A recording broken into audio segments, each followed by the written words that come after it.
3% was our last look. It now jumps up to 3.3%. But from a comp basis, that would still be the best quarter since September of 23, third quarter of 23. Consumption, always important in a consumption economy. It remains strong. 1.4 our first look, 1.6 our modified look. 1.6 will be the best consumption since the last quarter of 24 when it was well above. It was at 4%. Now, the pricing index, maybe this has more relevance considering all the issues of the day the press is on with the Fed. Well, it remains at 2%. No changes there. I just want to be honest with folks that until we have an election where the voters choose to put in charge of Congress and the White House people who take our kids' safety seriously, it's going to be really hard to get anything passed. We got that bill passed in 2022 because we had a president who cared about our kids' safety, and we had Democrats in charge of the House and the Senate. We got Republican votes for that bill. We did. A bunch of Republicans voted for it.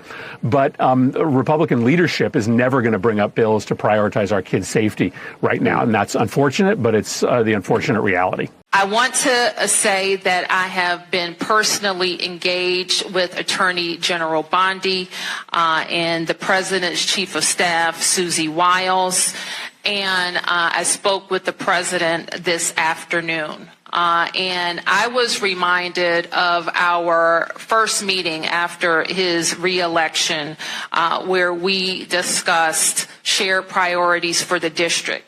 There, I was reminded that the president's interest in cities predates his time in office, and his knowledge of D.C. had significantly increased from the first time he was in the White House. And so we knew that the priorities around safety and investment in infrastructure would be on the president's mind. The federal surge has had a significant increase on crime in Washington, D.C. And we greatly appreciate the surge of officers that enhance what MPD has been able to do in this city. The most significant thing that we are highlighting today is the area of crime that was most troubling for us in 2023.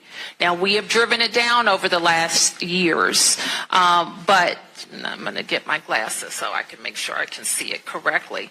But for carjackings, the difference between this period, this 20-day period of this federal surge and last year represents a 87% reduction in carjackings in Washington, D.C.